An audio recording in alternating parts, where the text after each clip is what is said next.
vlog. I have a question. Do you guys want to do the intro with us? Yeah! Alright, repeat after me. 3, 2, 1. Phantom! Killing! There we go. Again? Phantom! Killing!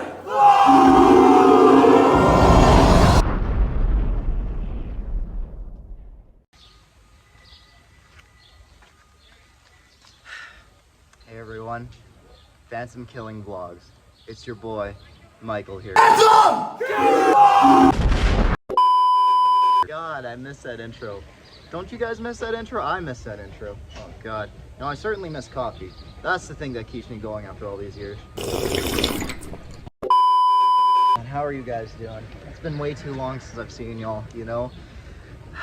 Despite us doing a couple shows last year and everything, still doesn't hit the same video content wise without me actually talking to you guys, without vlogging, all this stuff. It means a lot to me. So thank you guys for, still sticking around, still seeing us continue with all of the music stuff we're doing. It means the world to me, But anyways, mushy stuff aside, I want to get to the subject of the video. Musicians, is the internet enough? And I think this is a very relevant question to how people do music nowadays and everything. And for me, this is my answer to it, and this is my answer with our history of the band and everything. So we went on tour back in 2023, completely self-funded, out of our own pockets, and we were broke. All right, we were super broke after that.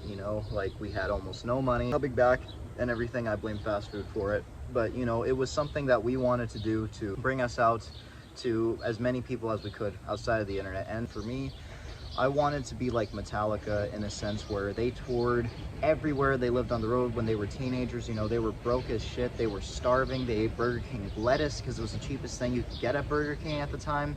I think it was just salad. I don't think Burger King has salad anymore.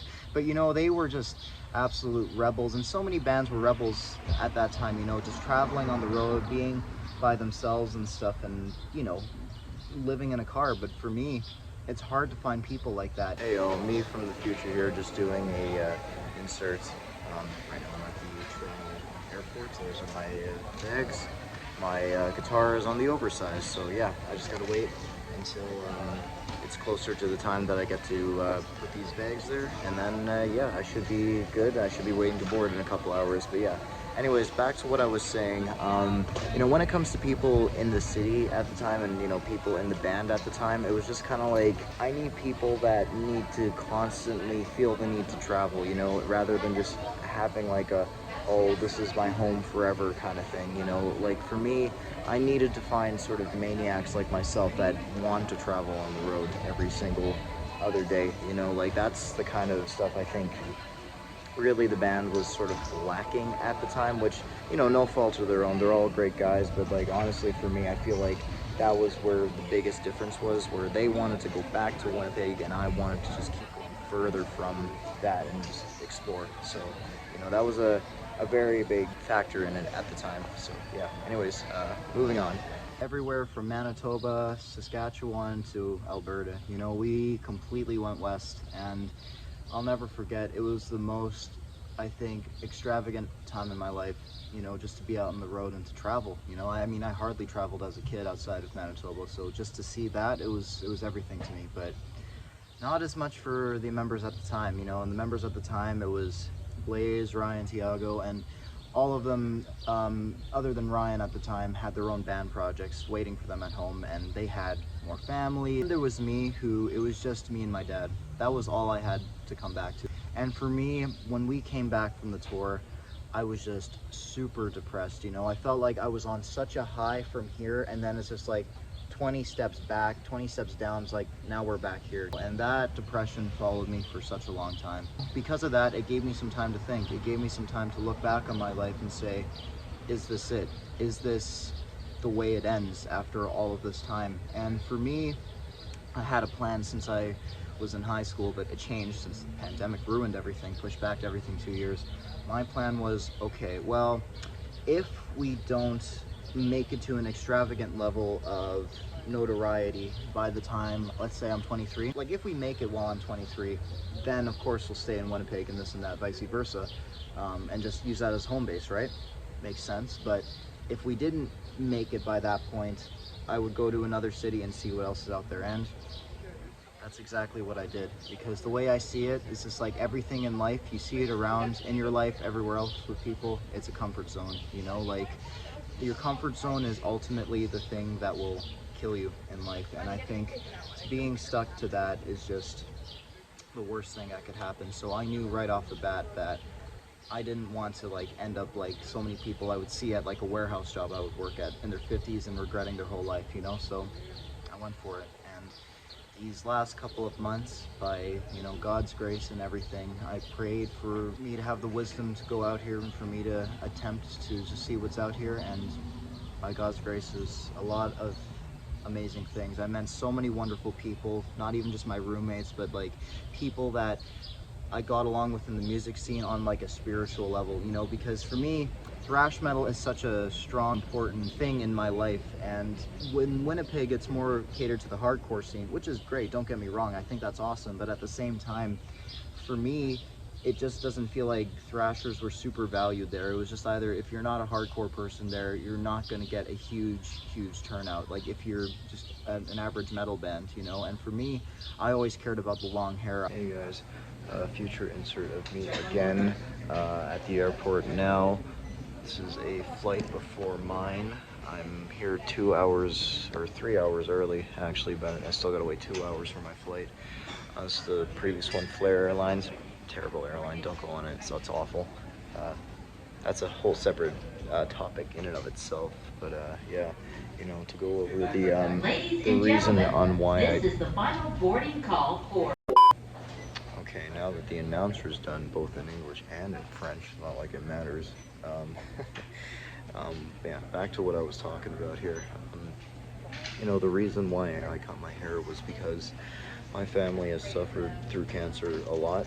My hair is at a point where the dead ends were so bad, I just thought to myself, you know what, I might as well just cut a big chunk of it off. Thing is, with me doing that, it's going to keep it healthier. I'm still young, I'm still in my 20s, I'm 23, so my hair should grow back relatively, you know, fast and everything. Plus, it's going to make more space for the roots and everything to have less stress on it with really old hair. So I'm basically stopping myself from having the bald spots that most thrashers have, the ones from the 80s have. Later on, when they get older in their 50s and 60s, they don't know in their 20s, but, you know, I'm glad that I know. So I donated it to Children's Cancer. It's I don't remember the company. It's on here in the video. All right, done. That was pretty emotional. As you can see, I got a little warrior ponytail thing with the sides there. I look like a Chinese, I guess, soldier, which is cool, I guess. I don't know. But yeah, no, I donated the stuff, and it was pretty emotional. It's pretty emotional. So, I don't know, maybe I'll write about this in an autobiography when I'm an old-ass man, so we'll wait and see. But, yeah, happy Monday, y'all, if Mondays can be happy. I don't know.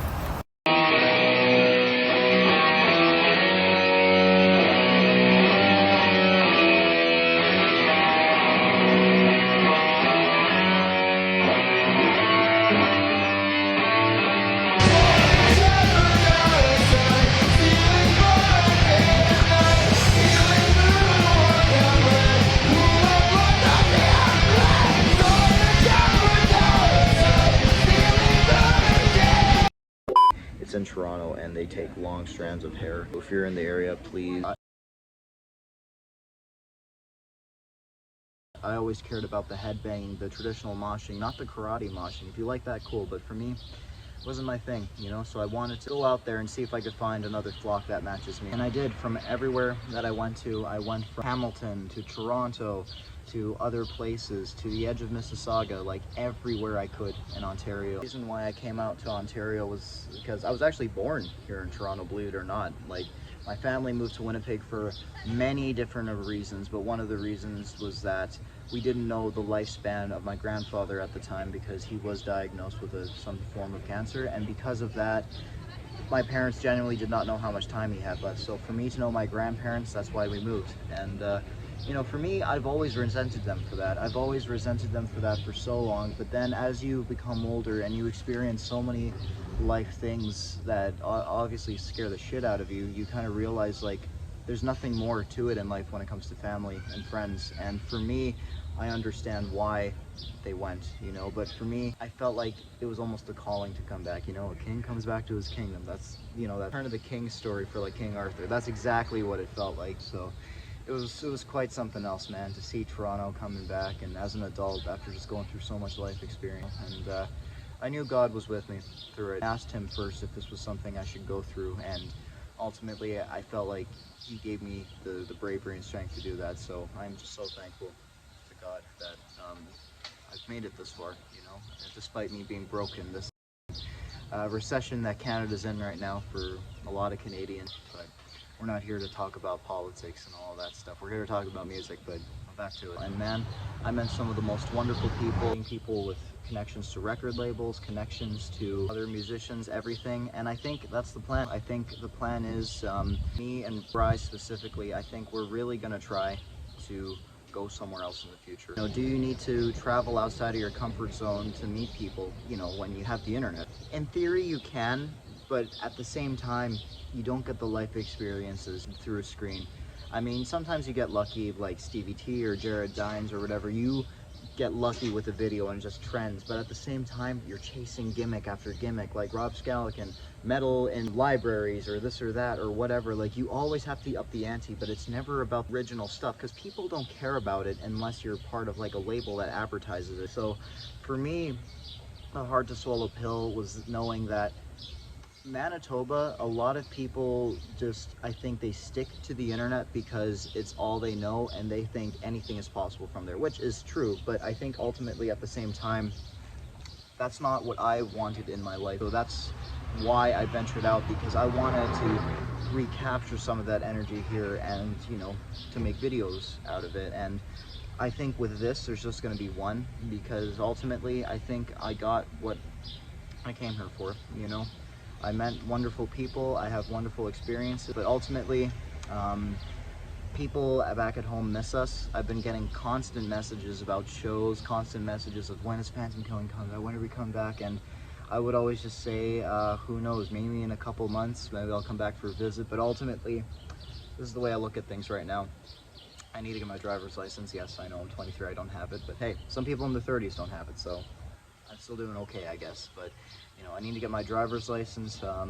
Ultimately, I want to study how to do car stuff to be a mechanic, because Bry, our bassist, he's been doing that for a while, and he always describes it as big boy Lego. And for me, I'm at the point where I'm losing muscle doing labor jobs. All right, like I don't eat enough to maintain my physical endurance. Chef jobs, I mean, my hands are okay now, but I mean, a couple days ago they were absolutely covered and like peeling everything, you know. And this is for guitar, you know. I want to save the damage for guitar, not any of this other stuff. The way I see it, we're coming back. Cue John Wick. People keep asking if I'm back, and I haven't really had an answer. But now, yeah, I'm thinking I'm back. Because at the end of the day, that's where our audience is right now, and we're gonna just try our best to keep doing shows and to keep giving you guys heavy metal, because I think ultimately you guys deserve it. But I don't know how much longer we're gonna be there, because ultimately we're gonna try to head to the States, at least me and Bri for sure. We're gonna try to head to the States later on, maybe next year, to see how it goes. And if that doesn't work, maybe we'll go somewhere else in Ontario, who knows, because everywhere over there there's so much heavy metal. Alberta, there's so much heavy metal. I mean, just everywhere, you know. So don't stay in your comfort zone, because at the end of the day you might just be stuck in the regular musician parody. So many wonderful bands that I've seen out here, they have long hair, they care about thrash and this and that. It's wonderful, you know. And bands that I saw that really just opened my eyes to what's out there, you know. So to answer your question, is the internet enough? I would say it's a bonus, because the real thing in life is traveling. Because when you travel, you get the experience, you get the know-how of how to self-fund on your own without a record label. and you get the life experiences that the internet just can't simply capture. Any local band that's out there, you gotta travel, because you'll blink and then you're 23. Because in my head, I'm still 19. You know, it's wild how time just passes like that. So yeah, stay tuned, Phantom Killers, because we are back. We are gonna be back to shows. We're gonna be back to releasing singles, possibly back with some bigger news with, you know, getting out there, distributing music. We're gonna try our best. We love you guys so much. The video is gonna continue as I'm walking and vlogging, going to the airport, being in the airport, seeing the plane, because that's been my life. Keep in mind though, me doing this, I have absolutely no money, okay? Like, I did this all out of my own pocket, and coming back, I barely have enough to survive. But luckily, I'll be moving in with my dad again. You know, most people in North America have to do that. But I've been living on my own for several months already, so I would say living on my own for almost 2 years is pretty impressive. So, hey, it is what it is. Anything for the music, right? So, yeah, by the time you guys are seeing this video, I'm already going to be back in Winnipeg jamming with the band. This video is probably going to end with that, with the caption, you know, we're back. But yeah, we love you guys so much. I love you guys so much, and you know, God bless, because I don't think if I didn't have my faith to guide me through all this, I don't know if I ever would have made it. So, you know, not to get too preachy, but anyways, much love, Phantom Killers. I'll catch you guys in the next one. God bless. Oh, and by the way, before I forget, I've only taken a few videos out here, not too much. I wanted to see it with my own eyes, but at the end of a video like this, you guys gotta have a little travel montage, right? So here we go. This is my time in Ontario.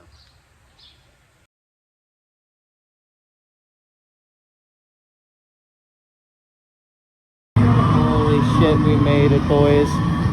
We made it to Night City. GG. Holy hell. There's a person making a TikTok over there. Jeez Louises, I can't believe I'm here right now, bro. Voy a escuchar el silencio para encontrar el camino. Holy smokes. I gotta use this in the recording.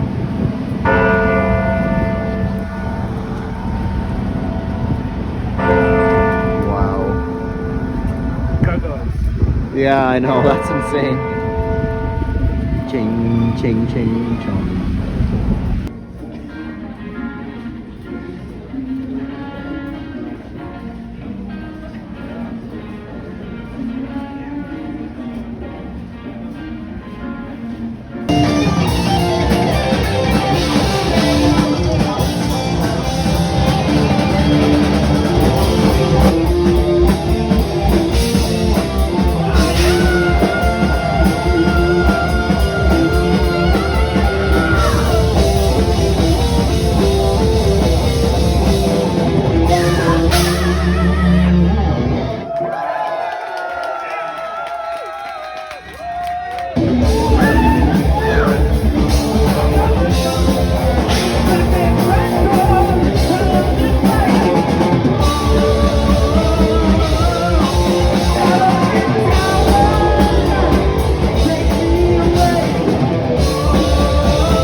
shots, ladies and gentlemen.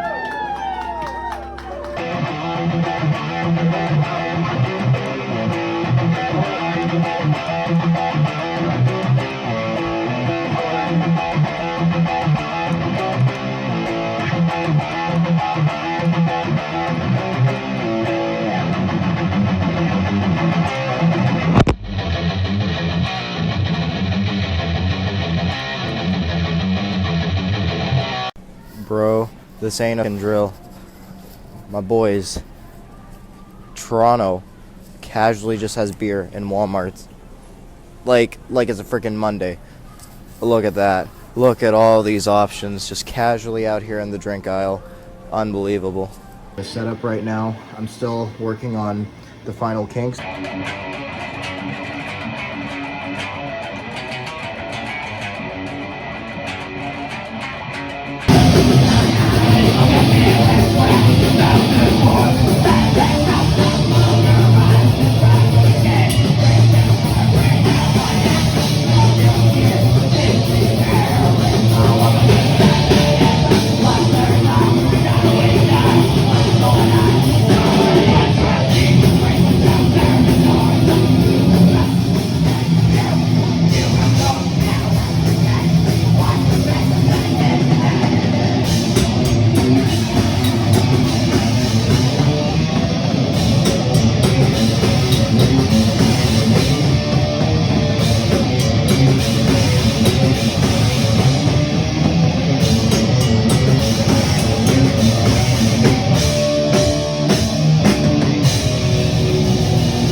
Is still remote or?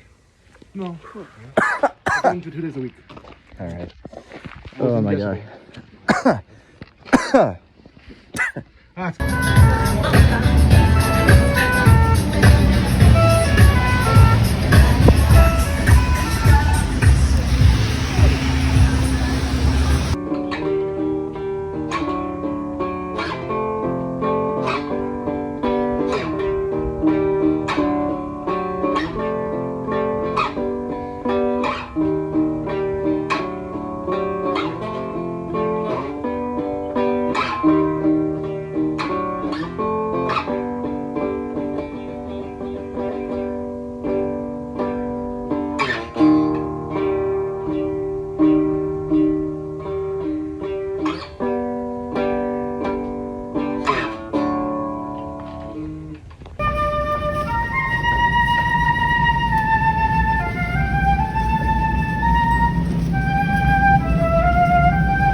I'm in the elevator right now.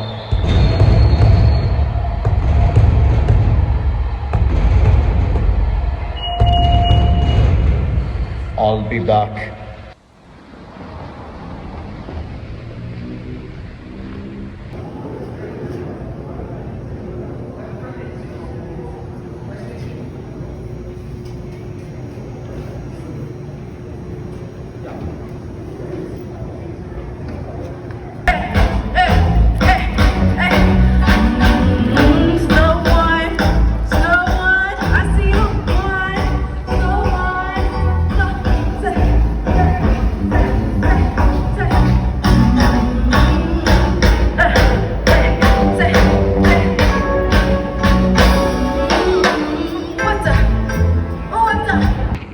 Only time I could get a camera angle. Hopefully my phone doesn't get destroyed.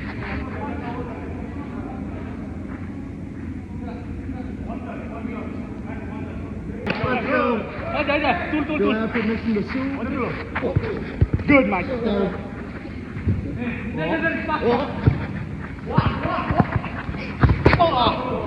Good job, Michael. Good job.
Canada's toilet.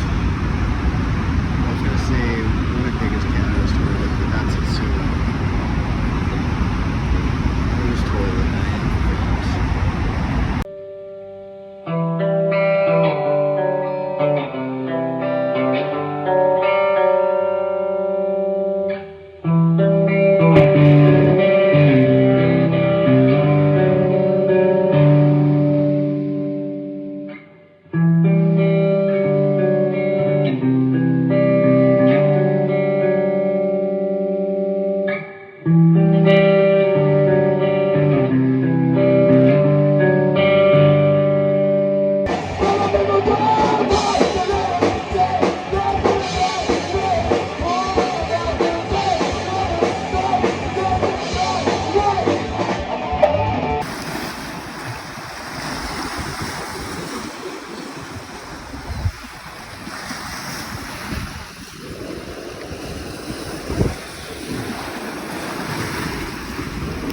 Hello, Oh my god. everyone. Oh my god. I'm Hayden Christensen, and it's my absolute pleasure to welcome you all to this very special screening celebrating the 20th anniversary of Star Wars Revenge of the Sith. I hope you all enjoy watching Anakin's journey to the dark side and watching Ewan and I battle it out on the big screen.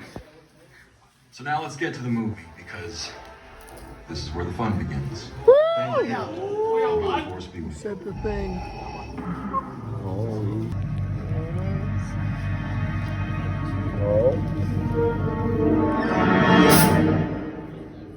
Hello there. Woo!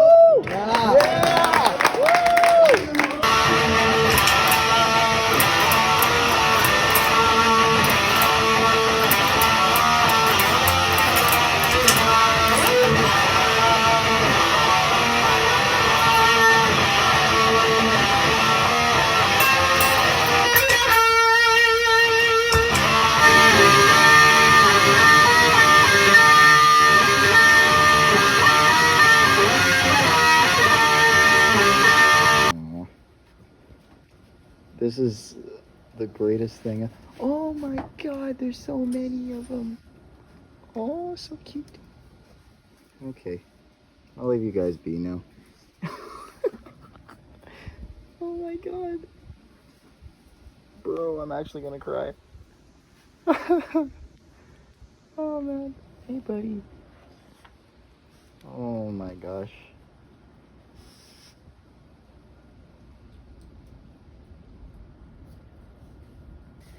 Oh, hi. You guys aren't afraid of me at all. I love this. I love this so much. Oh, oh, there goes the light. He's lifting up the lid, bro. Oh my god. Okay, is the light turned? Okay, there we go. Okay, now we're back. Hi. Hello.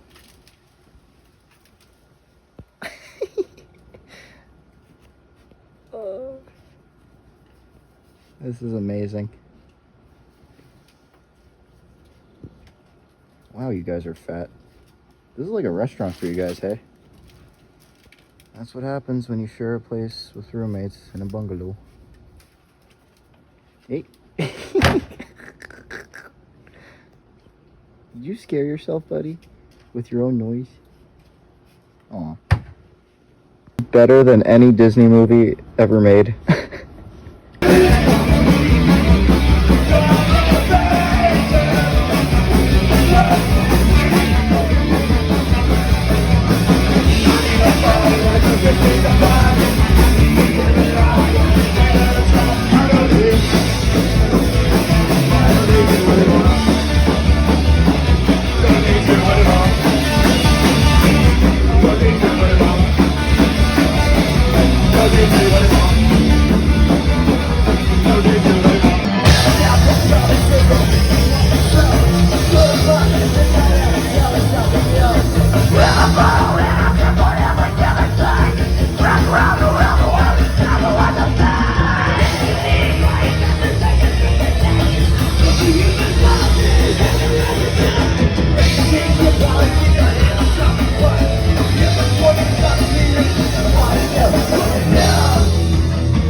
Yeah, at the time of me recording this, I'm going to my last show here in Toronto, and then after I'll be coming home to Winnipeg. By the time you guys are seeing this, I'll have been back for a couple days, maybe a week or so. But yeah, stay tuned for a really cool update video of where I've been for like the past little bit. It's pretty amazing. It's pretty astonishing. So yeah, stay tuned for that. But yeah, trains exist. Field Station. It's amazing. I'm only saying this as a Winnipeg guy.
That must sound. Bags, the backrest, and the windshield, they're all pretty new. Dude, that is wicked. Oh, I love the Megadeth Iron Yeah, Maiden. no, I freaking stand.